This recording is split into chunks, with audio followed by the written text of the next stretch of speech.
Et il faudrait peut-être préciser que parce que nous sommes certifiés à la norme ISO 14001, nous veillons également aux aspects environnementaux et maintenant un peu plus sur les questions du changement climatique. Donc il y a également toute une stratégie, une sous-stratégie genre qui a été élaborée et qui est en train d'être mise sur pied. Je pense qu'il y a quelqu'un qui présentera sur cet aspect. Donc c'est vraiment le processus de financement des projets au sein du FICOM et les différents guichets que nous avons. Merci pour votre attention.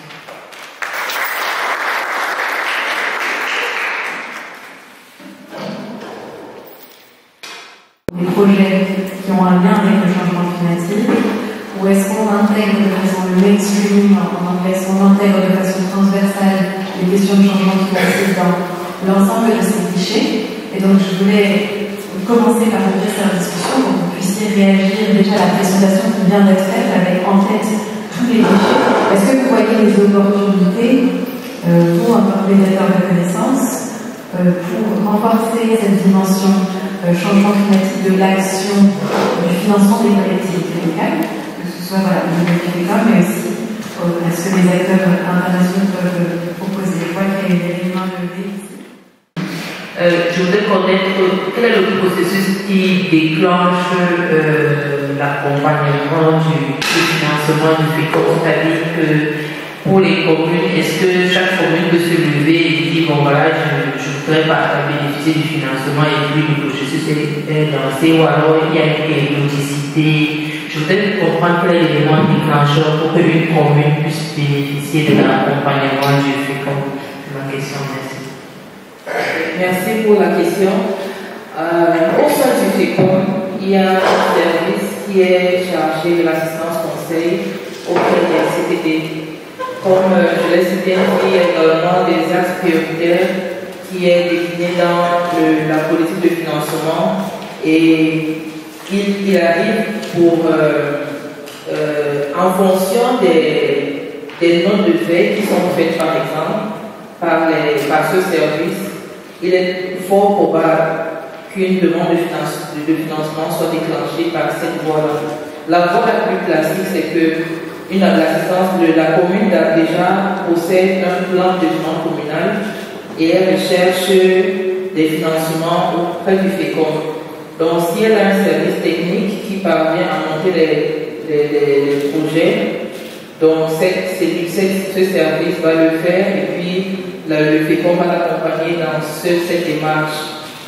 Autrement, le FICOM a également mis sur pied des plans types dans certains secteurs de l'éducation, par exemple, de la santé, des hôtels, de la construction des hôtels de vie, et bien d'autres domaines, même dans le domaine de l'AEP. Et donc, c'est possible pour la commune d'utiliser les plans qui sont déjà disponibles avec les devis, et puis elle dépose une demande. Donc, généralement, les pièces exigibles, entre autres, sont la délibération du conseil municipal qui précise le projet, le montant, le lieu d'implantation de ce projet. Les dossiers techniques sont faits, il y a une analyse financière qui est faite sur la santé financière de la commune et le montant, si c'est en adéquation avec le projet. Dans l'analyse est faite sur les documents techniques transmis, les documents administratifs et même l'analyse financière. Donc le point déclencheur, ça peut être la commune, comme ça peut également être un fait. Il est arrivé par exemple au FICOM de financer des projets parce que tout récemment même, il y a un comité de concours financier déjà. Peut-être il y a un concours de concours financier qui existe au sein du FICOM, qui siège périodiquement durant l'année et qui accorde des financements aux communes en fonction des montants. Donc lorsque les montants sont à un certain seuil, ça peut être... Donc juste pour compléter ce que Madame Chafa était en train de dire, comme Madame posait la question, est-ce qu'il y a des déclencheurs spéciaux? Madame Tilis l'a bien relevé. Et M. Campo, comme il l'a relevé, ils font la consolidation. Ça veut dire que les informations sont collectées déjà au niveau local. À partir du rapport sur le développement local que les agents fond, c'est-à-dire que la situation des régions, qu'on remonte, et il fait la consolidation, et là il peut sortir des cas pour savoir si telle ou telle région a des soucis de financement dans tel ou tel domaine.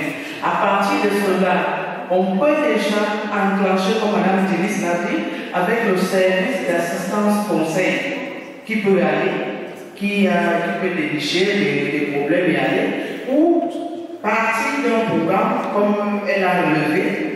Cette année, il y a eu un comité de concours financier justement parce que nous avons constaté dans la zone de l'extrême nord qu'il y avait un problème d'eau.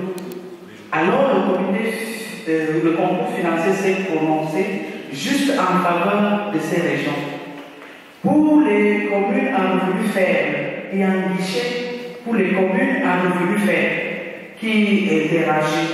Donc, pour l'équité, on essaye de voir ce que cette commune ne peut pas. Donc, il y a un montant qui est alloué spécialement chaque année pour les communes faibles identifiées. Parce qu'on les identifie avant. Donc, voilà ce que je voulais dire pour compléter ce que Mme Chafra avait déjà dit. Merci. Est-ce que ce sera un guichet spécifiquement dédié à l'adaptation ou aux questions thématiques, ou alors est-ce qu'on va faire du mainstreaming? Personnellement, j'opte pour un guichet spécifiquement dédié pour trois principales raisons. L'évaluation, le volet adaptation justement au changement climatique, par exemple dans le cadre des projets agricoles ou même sociaux, qui est ce volet une prise en compte dans ce sens-là, parce que les changements climatiques ont un caractère transversal. Et les financements, parce qu'il a parlé d'un montant qui était dédié, vous releviez justement qu'il est difficile de faire tous ces calculs-là. Donc pour cette raison-là, je penche pour un guichet unique pour le financement des projets liés à l'adaptation au changement climatique. Les pays avec la communauté nationale mis en place des mesures planifiées par sa nation.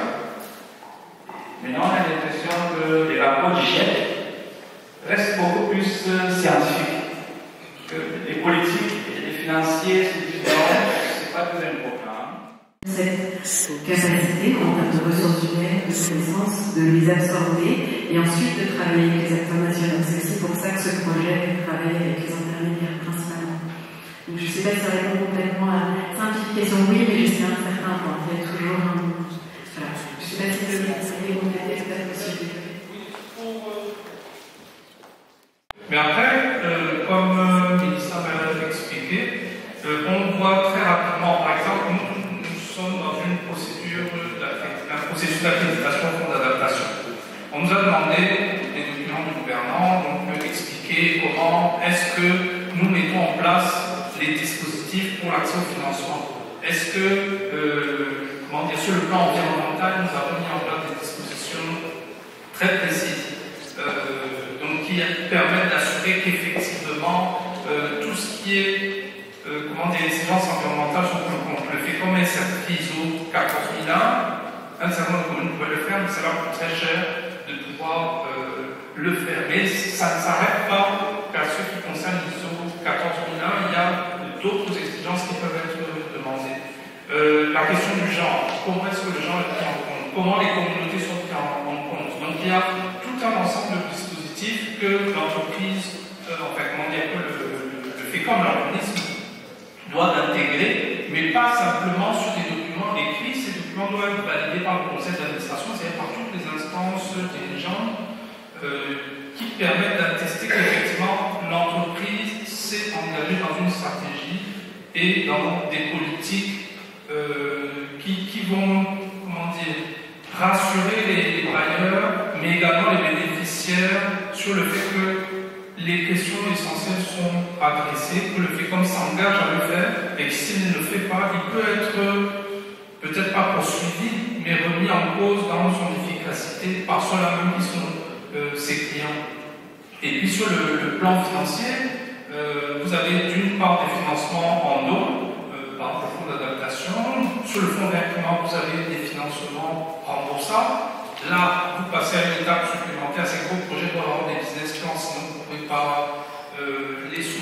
compte. Et vous allez par exemple trouver sur le plan financier, par exemple, on va vous demander de prouver que vous avez des dispositifs anti-fraude, vous avez des dispositifs anti-blanchiment, que vous avez des dispositifs anti-terroristes. Pourquoi? Parce que aucun partenaire actuellement n'accepte que des ressources puissent soit être mobilisées. Alors, il peut y avoir des prestataires qui sont des personnes impliquées dans des activités douteuses, qui viennent prester. On ne fait pas les vérifications, mais si un scandale qui éclate, ça veut dire que vous avez travaillé avec des personnes douteuses qui font soit du blanchiment, soit qui remettent des fonds dans des circuits mafieux, et vous avez utilisé les fonds des partenaires internationaux pour le faire. Et donc, ces partenaires sont extrêmement rigoureux là-dessus. Ils veulent savoir, ils veulent s'assurer que vous avez des dispositions.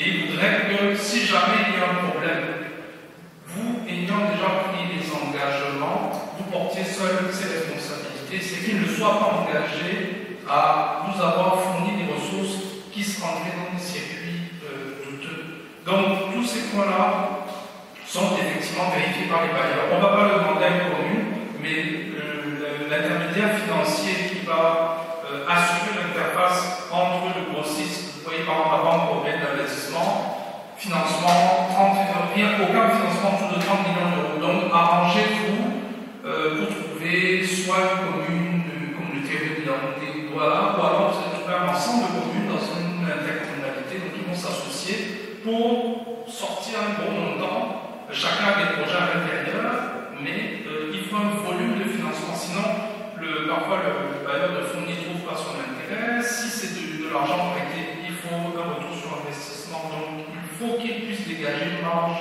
suffisante pour avoir le recouvrement de leur coût.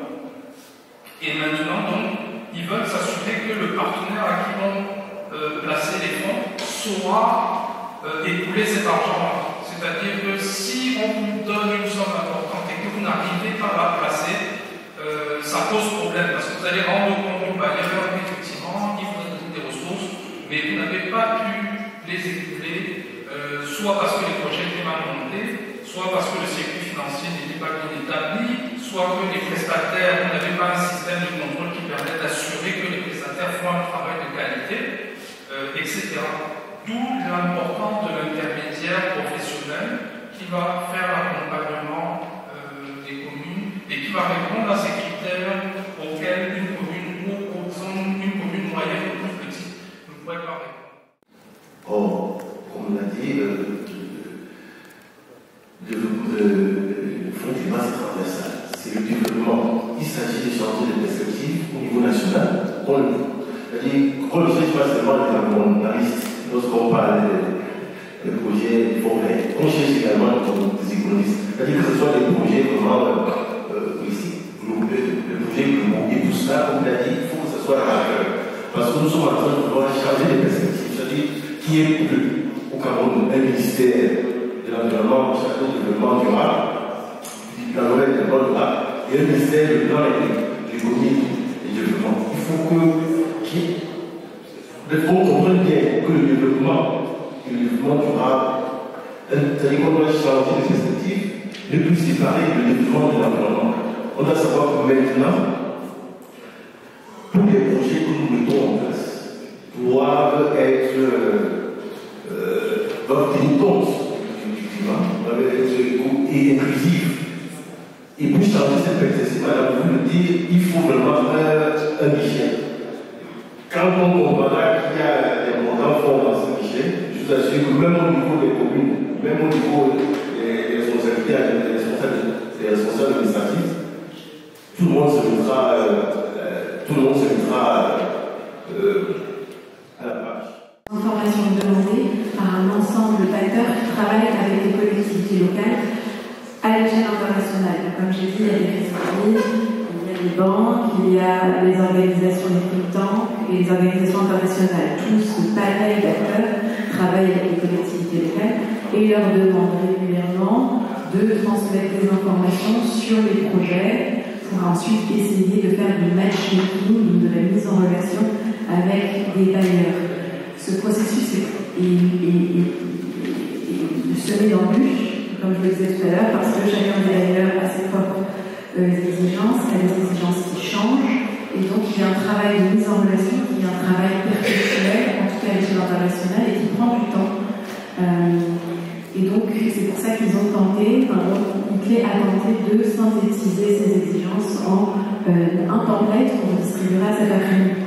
Donc ce template de la note conceptuelle finalement vise à décrire un projet local solide. Ça constitue une sorte de carte d'identité ou une carte d'identité du projet, vraiment une synthèse des éléments essentiels du projet. Donc ça capture l'essence du projet, son potentiel, sa justification, ses objectifs et les résultats et l'impact attendu. En fonction du niveau de données dont vous disposez à l'échelle locale, la note conceptuelle sera continuellement élaborée. Et ici, vous avez l'observatoire de Berlin, vous avez tout un tas de ressources dont on a parlé tout à l'heure, qui vous permettent d'avoir aussi déjà accès à certaines données pour enrichir les notes conceptuelles.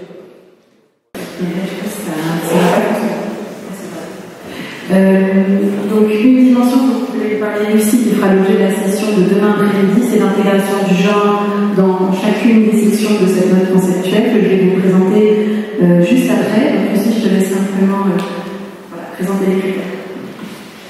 Merci. Donc on l'a vu dans le webinaire numéro 4, tous ceux qui ont pu suivre la formation en ligne, et c'est aussi martelé dans le cours comme ça. On le sait maintenant, c'est un fait, si le genre n'est pas intégré dans les projets d'adaptation ne sont pas efficaces. Les bailleurs de fonds maintenant ont des critères extrêmement stricts en termes d'intégration du genre. Donc non seulement les bénéficiaires doivent être désagrégés, donc il faut savoir combien de femmes, combien d'hommes, mais aussi d'autres critères. C'est pas que les hommes et les femmes, c'est aussi les populations les plus vulnérables. Est-ce qu'elles sont incluses dans le processus pour développer le projet, pour mettre en œuvre le projet. Donc on sait que si un projet ne tient pas compte du tout des inégalités de genre dans la zone du projet, le projet peut même contribuer à augmenter les inégalités. Donc c'est vraiment important et beaucoup de projets d'adaptation jusqu'à aujourd'hui n'ont pas tenu compte du genre et on voit qu'ils ne sont pas efficaces, ils n'adressent pas efficacement les besoins des populations locales. Donc c'est vraiment quelque chose qu'on voulait répéter aujourd'hui et qu'on voudrait que vous gardiez en tête pour l'exercice pratique de cet après-midi. Quand vous allez regarder ces listes de projets d'adaptation et réfléchir à comment ils pourraient être développés, gardez en tête leur potentiel d'intégration du genre. Pour que non seulement ils répondent au changement climatique, mais aussi qu'ils permettent de contribuer à réduire ces inégalités, à bénéficier autant aux femmes qu'aux hommes, voire plus aux groupes de la population qui sont les plus vulnérables aux impacts du changement climatique. Merci. De toute façon, on reviendra de façon détaillée sur ce point lors de la session 4. Donc, sur le modèle de la note conceptuelle, je vous présente simplement les onglets assez rapidement. Donc, évidemment, l'intitulé du projet. Alors, sur ce point, si possible, essayer de ne pas être uniquement descriptif, mais essayer de déjà présenter l'essence du projet dans ce titre, en montrant le type de défi auquel le projet s'adresse. En ayant vraiment juste les informations clés, parce que je reçois beaucoup dans le cadre du plateforme de candidature de collectivités locales, et par exemple, il y a écrit gestion des déchets à Ouagadougou. Donc, le problème étant qu'on ne comprend pas tellement quel est l'objectif du projet. Donc, évidemment, c'est que le titre, et parfois, cette confusion, elle apparaît tout au long de la description initiale du projet, où on ne comprend pas tellement ce que la municipalité souhaite atteindre et par quels moyens. Donc ça, ça peut être répété dans le titre. C'est déjà, ça aide les banques et les évaluateurs à rapidement comprendre ce qu'il en est. Et ils ont, comme je disais, on a chacun des cases, un petit peu des catégories claires des acteurs du projet.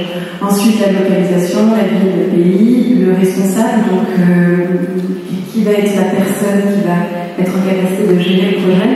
À ce stade, c'est important d'identifier la personne qui a les compétences techniques pour ensuite, si la banque ou l'intermédiaire appelle la collectivité ou la contact soit en mesure de répondre aux questions sur le projet.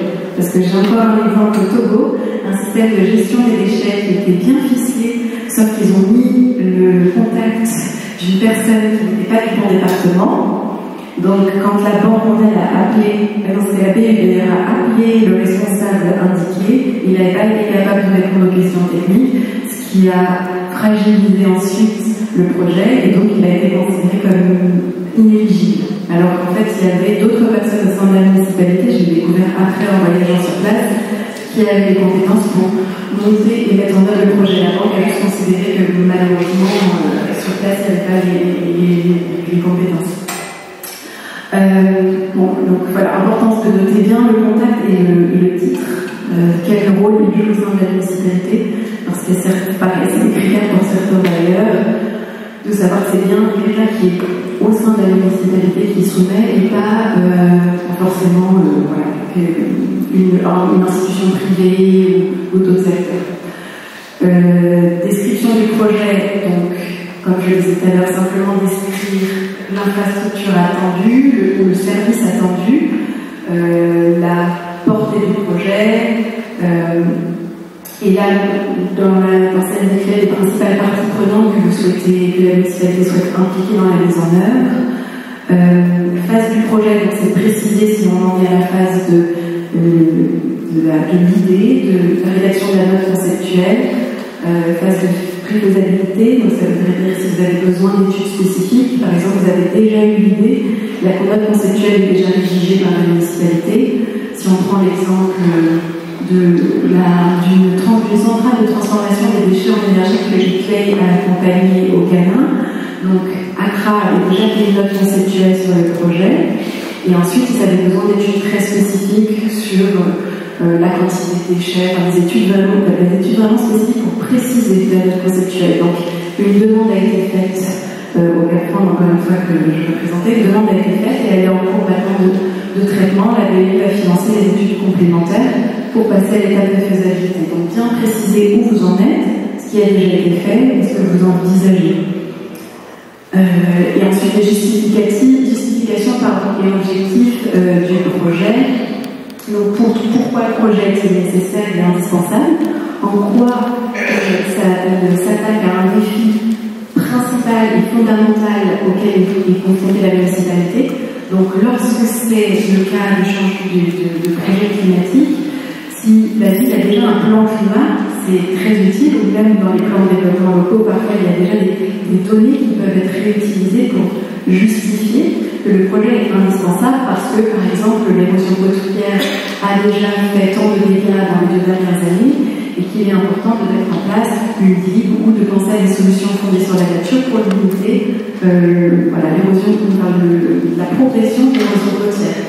Et signaler que dans le plan, ce défi a été identifié comme une menace, comme une forte vulnérabilité de la collectivité locale. Donc, toutes données dont vous pouvez utiliser, soit à l'échelle locale, soit à l'échelle nationale, lorsque vous avez accès à des plateformes comme celle qu'il y a au Cameroun, c'est vraiment un autre point pour montrer comment l'appropriation par les parties prenantes nationales sera assurée. Montrer que vous avez déjà mobilisé les acteurs clés pour la mise en œuvre du projet. Si c'est la résultante d'un plan, en général, il y a déjà eu des consultations, il y a déjà eu des interactions avec les partenaires de mise en œuvre. Mentionner les initiatives nationales ou régionales connexes en cours ou prévues et montrer comment la coordination et la complémentarité seront assurées. Donc si, par exemple, la collectivité locale voisine a déjà mis en place ce type de projet et que vous pensez à terme, après par exemple la mise en œuvre du projet pilote, proposer une mise à l'échelle conjointe et de scale-up à l'échelle régionale, vous pouvez le dire. Vous pouvez aussi mentionner que le même projet a été mis en place dans la région du Nord et que vous savez qu'il y a eu du succès et que vous l'avez appliqué dans une région qui a des caractéristiques ou des défis similaires. Et c'est pareil, c'est des informations que vous avez sur le géoportail. Si vous avez déjà obtenu, pour si la ville ou les acteurs connexes comme les médiateurs ont déjà obtenu du soutien partenaires internationaux comme les GIZ, il faut aussi le souligner dans ces fiches. Pourquoi? Parce qu'encore une fois, les acteurs internationaux sont rassurés lorsqu'ils construisent sur des projets qui ont déjà été mis en place ou soutenus par leurs pairs.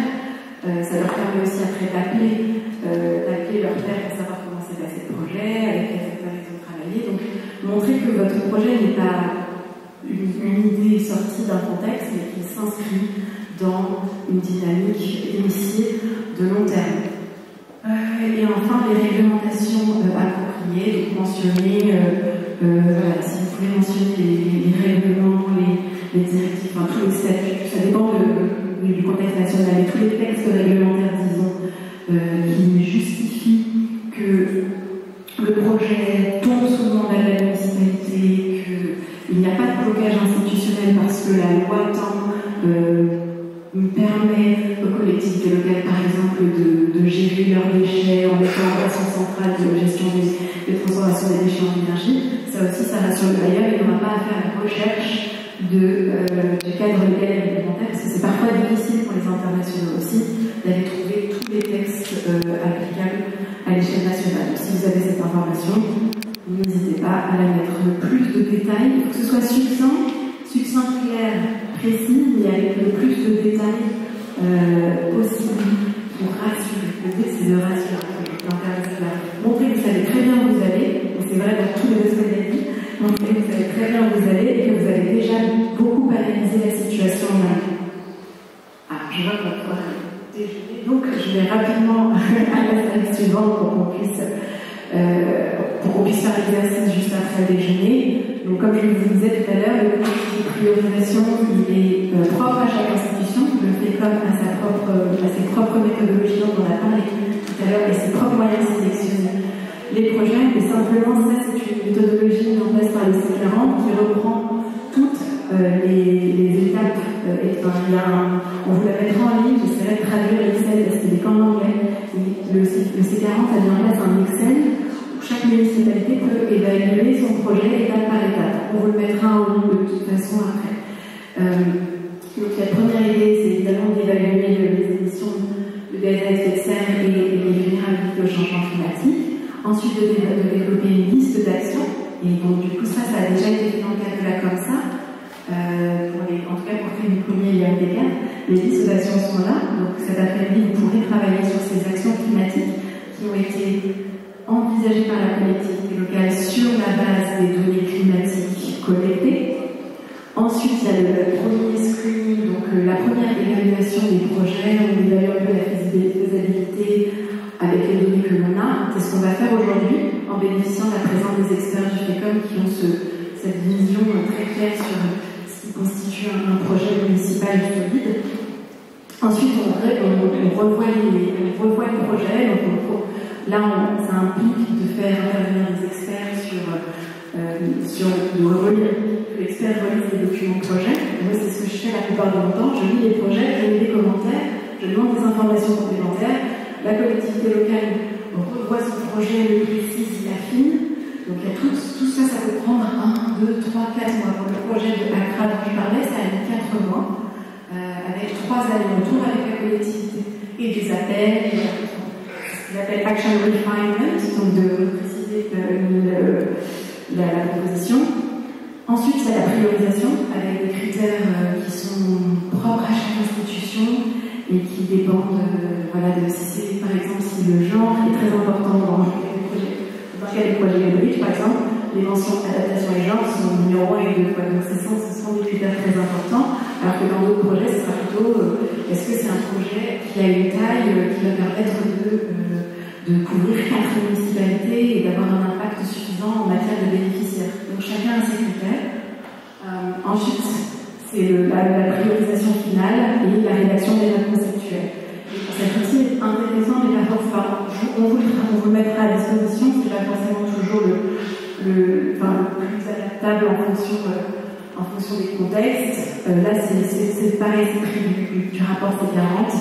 Donc ça reprend juste par étape la sélection de conversion du critère, notation des actions, résultats graphiques. Voilà, c'est ce que permet l'outil Excel que je viens de vous présenter. Là, on avait juste mis les quelques critères de priorisation qui sont un peu transversales selon les bailleurs, la question de la gouvernance du projet, faisabilité technique, faisabilité financière. Donc, dans votre proposition, assurez-vous de bien justifier ça, la taille du projet en disant que ça va avoir un impact sur tant de personnes dans la communauté, les impacts environnemental, les impacts socio-économiques et l'alignement avec les priorités politiques à différents niveaux. Et donc, tout ça, ça doit forcément être figuré dans la loi conceptuelle. Voilà, donc moi j'ai fini cette partie et donc après, si je redonne la parole. À moins qu'il y ait des questions très urgentes dans ce cas, n'hésitez pas, mais on va en parler pendant le déjeuner. Et le déjeuner est presque prêt, il est en train d'être installé. Et pour vous réveiller, on a donc Madame la directrice des questions de genre au FECOM qui va pouvoir intervenir et nous énergiser un petit peu avant la pause déjeuner.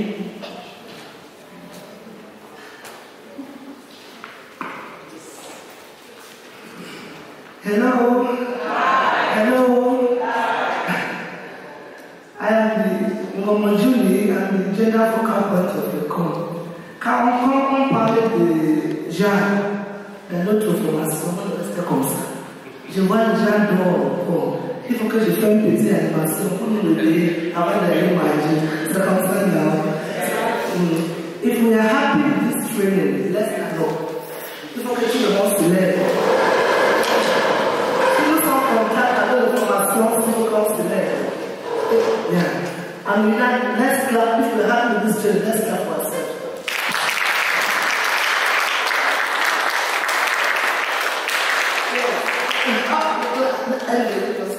Let's clap ourselves again.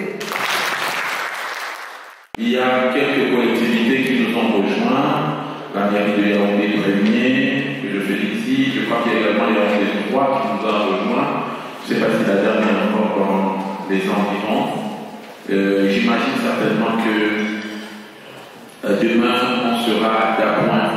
Peut-être avant que Mélissa nous prenne la parole, je voudrais juste signaler que demain, effectivement, on va commencer à 8h30, s'il vous plaît. Demain, on va commencer à 8h30, effectivement. Il n'y a pas de phase protocolaire maintenant, du coup, on entame directement avec les travaux qu'on a prévu de faire. Et pour cela, je vous invite les uns et les autres à vous lever un tout petit peu tôt pour être ici à 8h, afin qu'à 8h30, on puisse commencer à temps. Et les différentes articulations seront respectées telles que dans le programme. I hope that there is no one here speaking English, apart from, so just that it's okay for you, Melissa, c'est bon, je peux y aller? Okay. So it's just a few reminders about how it is going to how we want to follow the things tomorrow. So, Melissa, pour la suite du programme. Merci beaucoup, Blandel. Donc oui, on a déjà parlé avant la pause de cette session qui sera interactive, donc vous allez travailler maintenant. On a passé toute la matinée à parler, maintenant vous allez parler. Donc la première étape, ça va être l'objectif de l'atelier, c'est de remplir ces modèles de notes conceptuelles sur la base des projets de Philippe Ier et donc on a pensé plusieurs étapes successives pour cela. Premièrement, on va vous diviser en 4 groupes. Lucie va aider pour la division. Ce qui est important, c'est que dans chaque groupe, il y ait des représentants du FECOM qui vont pouvoir donner des commentaires techniques et substantiels pour guider votre réflexion autour du montage de projet. Donc moi, je passerai aussi, on passera dans les rangs sur quelques questions. Ensuite, par groupe, vous allez analyser la liste des actions climatiques qui ont été rédigées par Yaoundé 4 et Philippe Ier que nous avons imprimé ici. Et vous allez en sélectionner une, mais que vous devrez ensuite justifier pourquoi vous avez sélectionné cette action en particulier. Est-ce que c'est parce que vous voyez que la faisabilité technique et financière est pertinente, parce que vous considérez que le défi climatique qu'elle tente d'adresser, auquel Et du coup, le défi prioritaire dans lequel la ville est confrontée, voilà, vous devrez ensuite justifier tout cela selon les critères de priorisation dont on a discuté ce matin, et notamment les critères du FECOM que nous allons ensuite diffuser. Nous allons reprendre les slides de madame et les diffuser en flou pour que vous ayez bien en tête sur la base de quels critères le FECOM évalue et priorise les projets. Ensuite, vous compléterez le template de la fiche projet, en tout cas ce que vous pouvez faire aujourd'hui. Et ensuite, on aura un temps de restitution en plénière, pendant lequel vous pourrez, une personne du groupe pourra restituer des informations sur le projet que vous avez sélectionné et sur lequel vous allez travailler, en précisant premièrement quels critères vous avez utilisés pour prioriser le projet et quelles ont été les discussions en interne au sein du groupe. Vous verrez que vous aurez certainement des perspectives différentes en fonction de votre organisation, en fonction de votre background, en fonction de la technicité que vous avez sur tel ou tel sujet. Ensuite, une description très courte du projet, donc ça correspond à la quatrième onglet de la fiche projet, description du projet, c'est vraiment quelques lignes mais qui précisent les défis, comment le projet répond aux défis, quels sont les objectifs attendus. Et ensuite, vous insisterez évidemment sur les deux dimensions du projet, la justification climatique et la dimension genre, qui sont les deux piliers du projet REACH. Et enfin, il faudra se préciser à la fin de quoi avez-vous besoin, qu'est-ce que vous demandez. C'est pas très identification des besoins, ça veut dire de quoi vous avez besoin de la part de l'organisation qui va lire la fiche projet. Est-ce que vous avez besoin de la rédaction d'une étude de préfaisabilité et de faisabilité? Est-ce que vous avez besoin d'une assistance technique sur une dimension particulière? Est-ce que vous en êtes juste à l'étape de la rédaction de la table de concept? Est-ce que vous avez besoin juste de quelqu'un qui vous assiste pour la rédaction de la table de concept? Enfin, juste préciser vraiment les besoins au stade à l'instant T du projet. Où vous en êtes? Est-ce que vous avez plutôt besoin d'un investissement? C'est-à-dire que vous avez déjà fait toutes les étapes du processus de préparation de projet qu'on a vu, identification, préfaisabilité, faisabilité, là vous en êtes à l'étape clé où vous avez besoin d'une structuration légale et financière. Est-ce que vous avez besoin de ça? Ou est-ce que vous avez plutôt besoin d'une étude de préfaisabilité? Est-ce que vous en êtes à l'étape d'idée du projet? Bon, là, en l'occurrence, pour ces projets-là, ça sera vraiment early stage, parce que c'est vraiment des idées qui ont été conceptualisées dans des plans, et vous avez encore besoin, il y a besoin encore un peu de travail pour maturer le projet. Donc voilà, maintenant, je vais faire la réflexion, on laisse vraiment les municipalités qui vont présenter leur plan avant qu'on travaille tous ensemble sur le plan. Voilà, ce qui est écrit du premier, numéro des 4 souhaite démarrer pour nous donner juste un petit peu de contexte.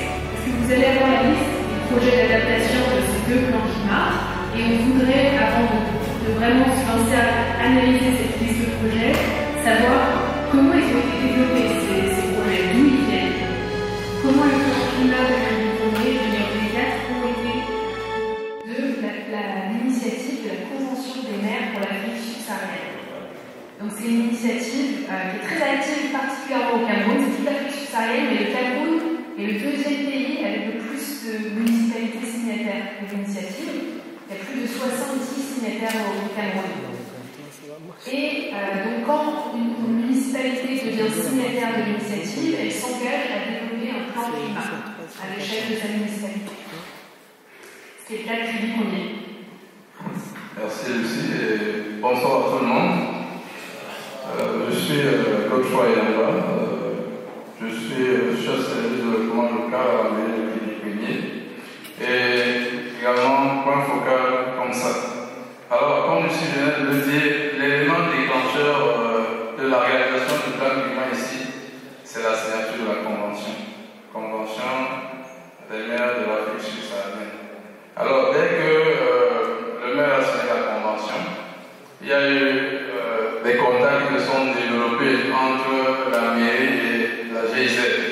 Cela permet à la GIZ de retenir un cabinet qui allait donc nous accompagner dans la réalisation de ce plan climat. Alors il a été fait en quelques étapes. La première étape consistait à la préparation technique, c'est-à-dire qu'il fallait consulter toutes les administrations qui sont accueillies et il fallait également que le cabinet prépare les outils qui allaient être utilisés au cours de cette réalisation. Alors, c'était la première phase. La phase 2 était matérialisée par l'organisation d'un atelier. Au cours de cet atelier, nous avons mobilisé toutes les parties prenantes, c'est-à-dire en commençant par la mairie, quelques employés, il y a eu les organisations de la société civile, il y a eu les populations autochtones, il y a eu les groupes de femmes, il y a eu les associations qui s'occupent de la protection de l'environnement et le ministère de l'Environnement à travers la délégation départementale de l'environnement et la mairie elle-même. Pendant cet atelier, il y a eu également des autorités traditionnelles qui ont été associées à cet atelier. Il fallait donc au cours de cet atelier que chaque partie prenante nous dise comment elle perçoit les différents changements qui se sont opérés au cours d'une certaine période.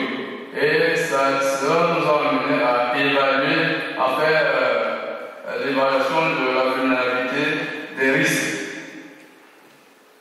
Par la suite, nous avons recruté et formé les jeunes de la commune qui allaient s'occuper de la collecte de données. Il y a eu donc, cette collecte de données s'est effectuée à différents rangs. Il y a eu ces jeunes qu'il fallait former. Il y a eu la collecte de données d'adaptation grâce la collecte de données d'adaptation grâce aux entretiens individuels de groupe avec les acteurs clés, les communautés locales, ainsi que la prise des photos des phénomènes de l'érosion côtière et des inondations, permettant de faire une triangulation des données obtenues au cours de l'atelier de l'EVR et de la cartographie participative. Il y a eu la collecte de données de l'accès à l'énergie au projet des ménages des institutions et de la représentation INEO de la ville de Kribi. Ensuite, il y a eu le traitement, l'analyse et la production d'un rapport de diagnostic climat de la commune. Ça, c'était un peu le résumé de ce qui s'est fait lors de la deuxième étape. Pour la troisième étape, maintenant, nous sommes passés à la planification. Il fallait aussi à ce niveau-là organiser un atelier de planification participative organisé en ligne selon la logique du plan climat qui a permis d'identifier et de planifier les actions d'atténuation, d'adaptation et d'accès à l'énergie. C'était la phase 3. La phase 4 maintenant nous permettait de faire un lancement officiel puis passer à l'étape d'appropriation. L'atelier de lancement officiel du PADC a été organisé, suivi d'un atelier de renforcement des capacités du personnel municipal pour une mise en œuvre efficace. La cinquième étape, c'était donc la mise en œuvre. Il a fallu que le maire prenne certaines décisions au niveau de la commune. Il fallait un comité de pilotage, il fallait créer un comité technique qui a pour rôle de transformer les idées ou alors les actions prévues dans le plan climat en projet. Tout à l'heure, on vous a parlé de fiches projet. Donc, dans le plan climat, il y a des idées de projet. On passe donc de l'étape d'idée de projet à une fiche de projet. Voilà à peu près les étapes qui nous ont conduit à l'élaboration de notre plan climat. Je vais quand même donner ici quelques projets prioritaires que nous avons retenus. Il faut dire qu'à la base, nous avons une trentaine de projets, puisque nous avons trois piliers. Nous avons une trentaine de projets, 10 projets par pilier. Au niveau du projet d'adaptation, nous avons retenu quelques projets. Le premier projet ici est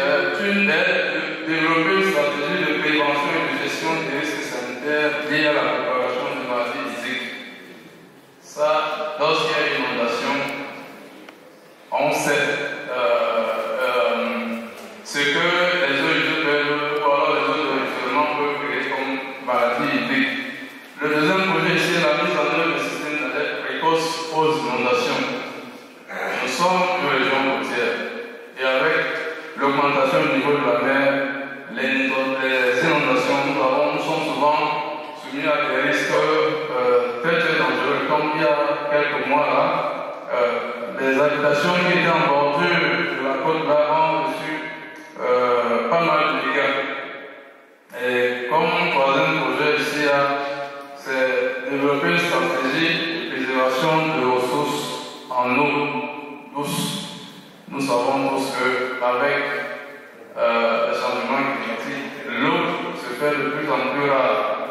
Et il faut donc trouver des stratégies qui peuvent pérenniser la ressource en eau. Voilà, parmi les projets que nous avons développés dans le plan climat, les quelques projets prioritaires que nous avons. Bien, je vous remercie. Merci beaucoup.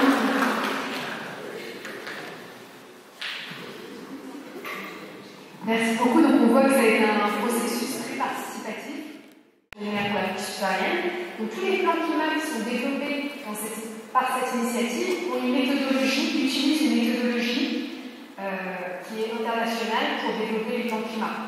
Et donc cette méthodologie veut que le processus soit participatif, que les données qui soient collectées soient scientifiques et que ça informe vraiment les actions qui sont priorisées dans les plans.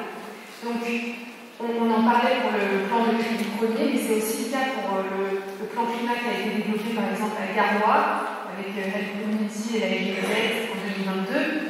C'est vraiment une collecte de données qui est solide et qui informe ces projets. Donc, par exemple, pour Garoua, c'était une enquête auprès des ménages, ainsi que 5 ateliers participatifs et une triangulation de ces données-là avec des images satellites, des informations des stations météorologiques, des exercices participatifs de cartographie pour voir où dans la ville les inondations avaient le plus d'impact. Ce type de méthodes sont vraiment utilisées pour faire l'état des lieux des changements climatiques dans l'avenir.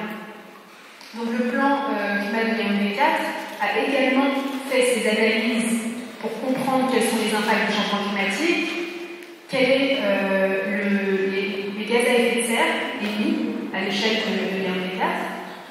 Donc il y a toute une étude aussi qui nécessite des consultants externes pour vraiment faire l'inventaire des gaz à effet de serre de la ville. Et enfin, une analyse sur l'accès à l'énergie. Une fois que ces analyses de base ont été faites, il s'agit de faire des ateliers participatifs pour déterminer, en fonction de cette information, quelles sont les actions à prioriser. Et en termes d'adaptation au changement climatique, la municipalité de 2004 a donc priorisé une liste de projets qu'on va regarder en ce moment. Donc ça date de 2019, mais beaucoup de ces projets ne sont pas encore mis en œuvre et nécessitent encore cette prochaine étape d'être une note conceptuelle, d'être soumise à des potentiels valeurs.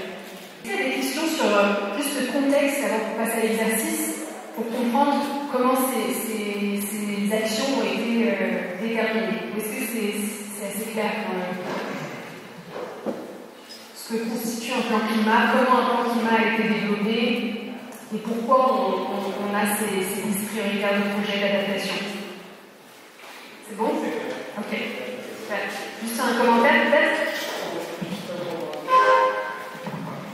Merci une fois, je suis fait passer la parole. Juste un petit commentaire de précision. Juste dire que le plan climat du CRIBI a été élaboré selon une approche beaucoup plus simplifiée. On appelle Circamlight ou bien PRC+. Contrairement à climat de Garoua qui a une approche plus globale. Parce que à partir du plan climat de Garoua, on s'est rendu compte que ça prenait beaucoup de temps et beaucoup de ressources. Ce qui a amené les partenaires, notamment la GIZ et l'ICLE, à penser, surtout la GIZ, le programme de CRIBI, à penser une approche plus simplifiée qui permettait d'élaborer un plan climat en peu de temps et avec également peu de ressources. Donc c'est beaucoup plus une approche certifiée qu'on a appelée PREC+, chacun a été développé dans le cadre de l'élaboration du plan climat de l'UCLI. Donc je ne vais pas entrer dans les détails, c'est ce que je vous apporte comme précision. Merci beaucoup pour cette précision. C'est vrai que la méthodologie initiale était quand même très lourde et donc ça a été depuis vraiment adapté aux besoins des municipalités pour éviter qu'il y ait un besoin justement de consultants externes trop techniques en fait. Donc on peut passer à l'exercice. On va vous diviser en groupes, en 4 groupes, et vous allez chacun regarder la liste des projets d'adaptation d'un de ces 2 plans et choisir un projet que vous aimeriez détailler davantage dans une œuvre conceptuelle. Mais réfléchissez bien à comment choisir ce projet pour pouvoir justifier derrière pourquoi vous avez choisi ce projet. En pensant à tout ce qui a été dit par rapport aux critères de sélection du FECOM, à l'importance du genre, à l'importance de la justification climatique. Donc on va distribuer, on va vous mettre en groupe. Donc je vais vous donner un numéro et vous allez aller à la table qui est assignée au numéro. Donc ici, c'est 6, 7 sièges ici sur la table numéro 1. Après, dans le fond, là, on a la table numéro 2. Là, ça va être la table numéro 3 et la table numéro 4. Donc, rappelez-vous, 1, 2, 3, 4. Je vais vous donner un numéro et vous allez aller à cette table pour travailler en groupe. On va démarrer ici. 1, 2, 3. Madame, vous êtes 4. 1. Madame, vous êtes 2, 3. 4, 1, 2, on passe à l'arrière, 3, 4, 1, 2, 3, 4. Ensuite, 1, 2, 3, 4, 1, 2, à l'arrière. Madame, vous êtes 3, 4, 1, 2, je vais passer devant tout le monde. 2. Madame, vous êtes 3, 4, 1, 2, 3, 4.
devrait nous permettre de définir les modalités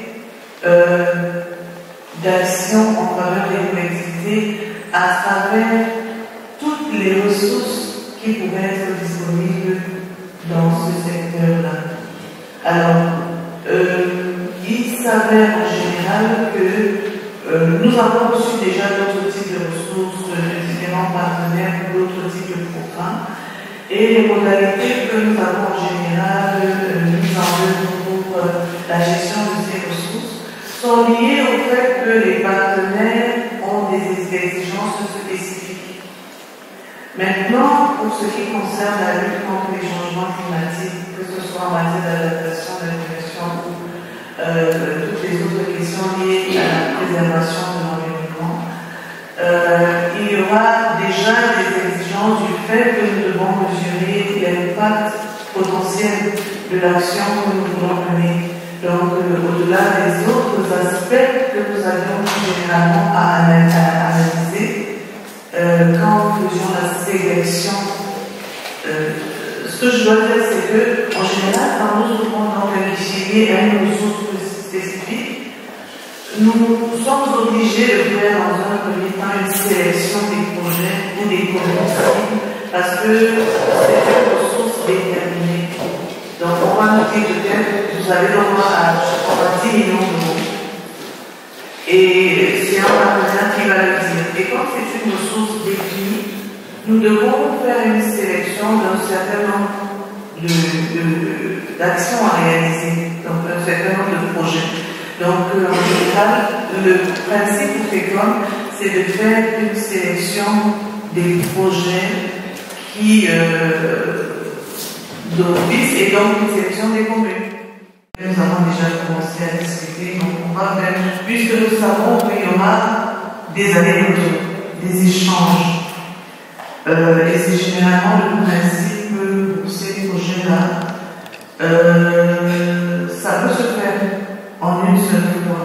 Ça peut se faire également en plusieurs étapes, c'est-à-dire que vous allez présenter ce que vous voulez faire. On va discuter avec vous sur les résultats potentiels que vous présentez et sur la faisabilité du projet pour voir si on le garde en état, si on vous garde dans le portefeuille des bénéficiaires, je parle des communes. Donc, du coup, les médiateurs, pour nous, ça va être, ils vont être très importants. Parce que les communes, a priori, n'ont pas de points focaux ou de personnes dans leur organigramme qui pourraient, d'office comme ça, comprendre ce qu'on leur demande, quand spécifiquement on leur demande des projets qui vont répondre aux critères que nous allons présenter. Nous allons proposer des critères, je pense qu'avec les formations, vous avez déjà une bonne idée, nous allons présenter des critères liés aux impacts potentiels, aux changements de paradigme potentiels, donc toutes ces questions liées à ce qui est attendu, notamment en termes de réponse aux risques sur les changements climatiques, toutes ces questions-là. Il n'y a peut-être pas quelqu'un de spécifique dans les communes qui pourrait présenter un projet en évoquant tous ces aspects. Du coup, les médiateurs seront certainement des acteurs importants auprès des collectivités territoriales décentralisées pour les aider à formaliser les projets, les programmes qui pourront leur permettre de répondre à ces appels à projets. Donc, je ne sais pas si je devrais en dire davantage. Je pense que tous les éléments clés sont dans toutes les présentations qui ont été faites. Ce que moi je dis en plus, c'est que le guichet est pratiquement là. Ce qui veut dire que dans les jours suivants, nous allons lancer des appels à projets auprès des collectivités territoriales décentralisées et que les exigences seront fortement liées à celles des différents partenaires qui financent la lutte contre les changements climatiques. Et donc, on revient sur ces critères que nous commençons à connaître, donc les impacts potentiels, Merci madame pour la présentation. Vous êtes beaucoup intéressé par les caractéristiques, les critères que vous allez utiliser pour faire la sélection de cette question. Est-ce que vous allez vous aligner sur les demandes produits au niveau national? Je pense au plan national d'adaptation de carbone, le niveau de contribution de carbone sur les changements climatiques. Et ce sont les demandes que vous allez utiliser pour fixer les critères, les zones prioritaires de évidemment, nous, notre action doit s'intégrer dans les politiques nationales. Donc maintenant, au-delà de cela, il faut quand même se rendre compte qu'on aura des partenaires qui peuvent peut-être mener une action spécifique. Et là, on ne pourra que s'aligner. Mais a priori, si ce sont des ressources sur lesquelles nous avons la liberté d'action, l'un des critères, c'est toujours le développement harmonieux du territoire, c'est ce qui est dans notre décret organique. Donc, nous aurons à respecter les orientations. Je vais également ajouter que, toujours un peu dans la continuité de ce qui s'est dit hier, le rôle du FECOM, c'est vraiment d'apporter un service complémentaire dans ce sens qu'il y a des exigences particulières des partenaires au développement, notamment sur la traçabilité de leurs ressources. Ils mettent des fonds qui doivent rendre compte aux contribuables de leur pays, bien aux administrateurs, de ces structures, de la façon dont les ressources sont utilisées de manière efficace. Et ils ont besoin d'avoir en face des partenaires financiers qui vont faire le relais et qui vont faire le détail, la vente au détail afin des ressources qu'on met à leur disposition. Donc, les partenaires viennent comme des grossistes qui disent voilà, on a une sorte de rapidement passer ce volume de fonds pour avoir des retours. Bon, ça les intéresse pas de savoir que les projets à 10 millions ou à 5 millions, parce qu'ils veulent, c'est voilà, on place 15 milliards, quels sont les effets de ces 15 milliards? Et pour avoir les effets, il faut donc identifier un certain nombre de partenaires de terrain qui vont maintenant faire des détaillants par rapport aux bénéficiaires finaux. Donc les bénéficiaires finaux, ce sont les populations. Donc par exemple, dans les critères du fonds d'adaptation que nous avons intégré maintenant dans notre système documentaire, on demande effectivement de prouver que le genre est impliqué, on demande de prouver que les communautés sont impliquées, on demande de prouver que les peuples autochtones, donc les populations marginalisées, là nous avons un travail important qui est au niveau des frontières. On a plusieurs programmes dans le CODES qui impliquent par exemple les réfugiés le long des frontières. Donc on peut se rassurer que la population est véritablement touchée. La position du FECOM, c'est de dire que la structure que l'État a désignée pour assurer la coordination du niveau local, c'est la commune.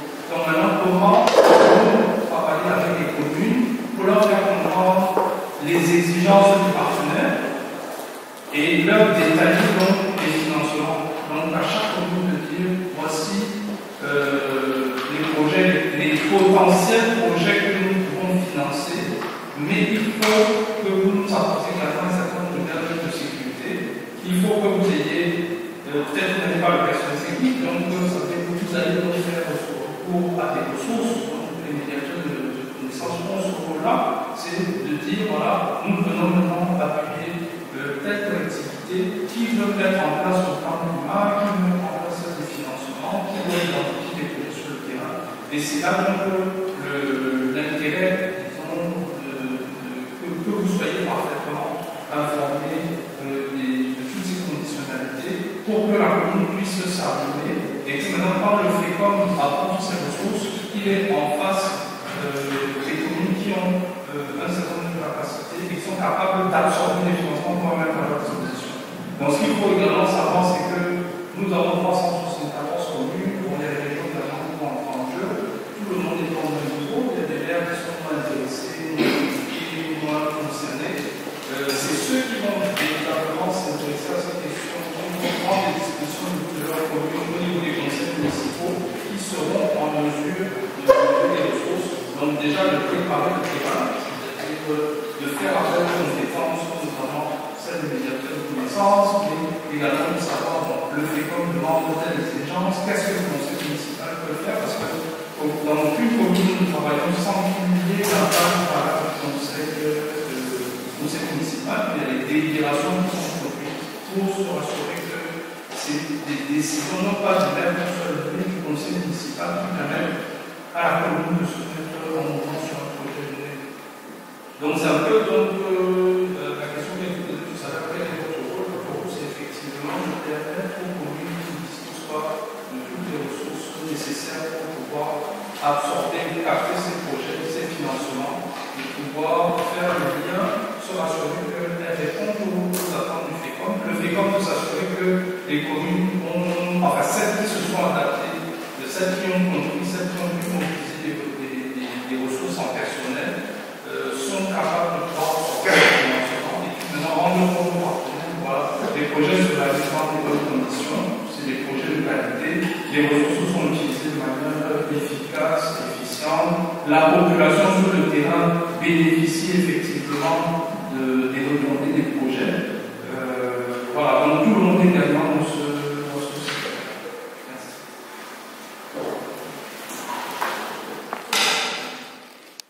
Apporter des contributions, quelques propositions. Le second portera sur peut-être des questions qui a évidemment quelques nuances évidemment à relever. Concernant les propositions, je souhaiterais que l'un des critères phares concernant le guichet qui va au niveau du Foucault porte sur la distribution d'un plan climat-énergie au niveau des municipalités.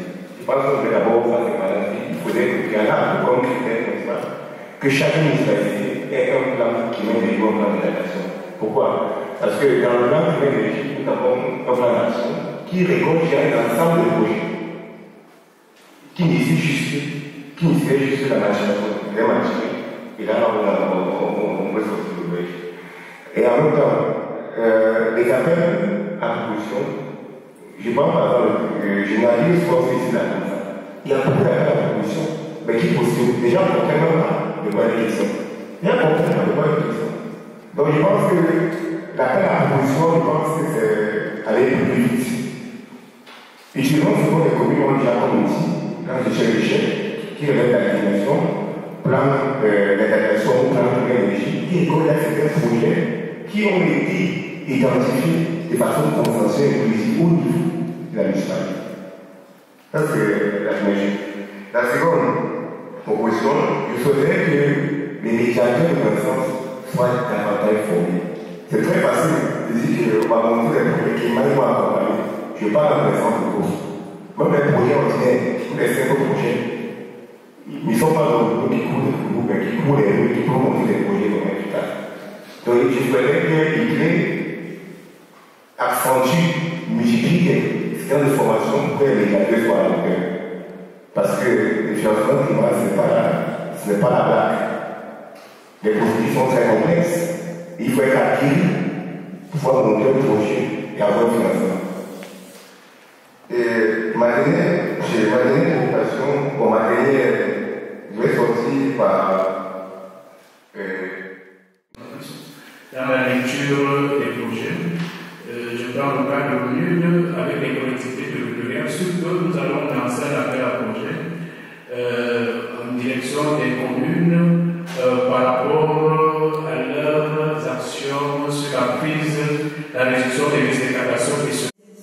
Les financements collectés auprès d'autres acteurs, ça peut être, il y a différents formats. Le guichet, par exemple, quand on travaillait avec les institutions financières des collectivités locales, avec procédures à l'échelle africaine, la compréhension de ce qu'est un guichet varie en Guinée, au Mali, ici. Donc, moi, je vais parler de guichet de façon très large. Donc, je recouvre les fonds climat qui vont être gérés par les municipalités, gérés par les intermédiaires financiers. Je vais vraiment balayer différents types d'instruments, ça vous donne juste des idées. Et après, on pourra, dans un deuxième temps, préciser ce que ça signifie dans le contexte camerounais. Donc, ce sur quoi on peut se mettre d'accord, c'est que la mission essentielle de ce guichet, c'est d'aider les gouvernements locaux à financer la transition climatique au niveau local. Enfin, je pense que ça, on peut se mettre d'accord là-dessus. Par contre, comme je disais, la forme peut varier, il y a une diversité de statuts, d'objectifs, de structures de gouvernance, de modes de financement et de modalités de fonctionnement en fonction du pays. Les cibles peuvent varier. En général, elles peuvent être soit les financements sont dirigés vers des projets qui sont considérés comme climatiques. Et donc ça, c'est pareil, les critères varient d'un pays à l'autre. Dans tous les cas, au Cameroun, il faudra que ce soit aligné avec les objectifs nationaux, évidemment, du plan national d'adaptation, de la CDN et des futurs plans qui sont en cours de développement, justement, j'en parlais avec le ministère hier, qui visent justement à connecter les visions de financement et le changement climatique. Donc ça, ce mécanisme ne sera pas développé sans prendre en considération tous les cadres législatives réglementaires existants au niveau national et international. Donc là, je disais simplement les projets, les types de projets qui peuvent être considérés comme climatiques, mais vous savez maintenant, c'est depuis qu'on en a parlé hier, ça peut être dans le domaine de l'eau, de l'assainissement, transport, éclairage public, etc., etc. Et il y a des fonds, des guichets, qui eux visent à financer pas uniquement les municipalités, mais les acteurs qui opéreront au niveau territorial en faveur du changement climatique et qui travaillent avec les collectivités locales. Ça, je vais vous donner des exemples. Ça peut être soit des agences d'un service public décentralisé, soit même des PME. Par exemple, le Fonds de Paris va financer des PME qui ont un impact climatique et qui travaillent avec la municipalité. Donc, je vais vous montrer tous ces exemples pour enrichir. Est-ce que vous avez un commentaire? Vous voulez poser des questions déjà ou vous voulez qu'on vous écoute des questions? Non. Ok, c'est pas un démon pour poser des questions. Donc, ensuite, sur les enjeux, quels sont les enjeux de la mise en place de ce déchet climatique? Donc, il y a à la fois beaucoup d'avantages et beaucoup de défis aussi. Les défis, on va en parler dans les ateliers. Donc, les avantages, évidemment, c'est l'utilisation efficace des fonds publics pour mobiliser d'autres sources de financement. Et encore, les exemples internationaux montrent que si il y a une partie de financement public qui est apportée soit par l'État, soit par les banques multilatérales de développement, ça permet de, comme je le disais hier, de rassurer les investisseurs privés et de multiplier les sources de financement et de faire un mécanisme qui attire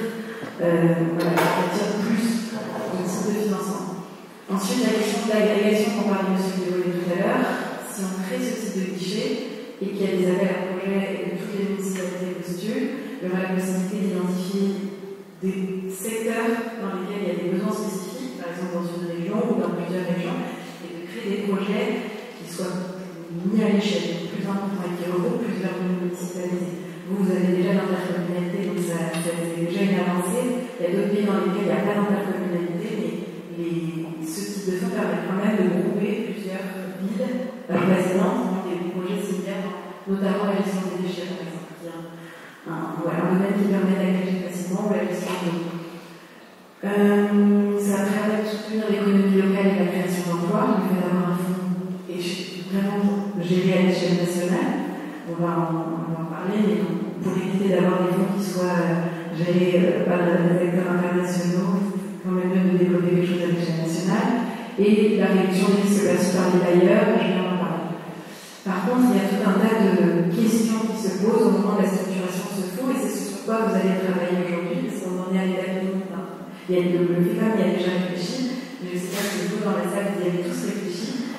Il y a un certain nombre de défis qui se posent au moment de la mise en place de ce type de guichet. La première question qui se pose, c'est la législation. Est-ce que le cadre légal et réglementaire vous permet de mettre en place ce type de mécanisme de guichet que vous avez envie de mettre en place?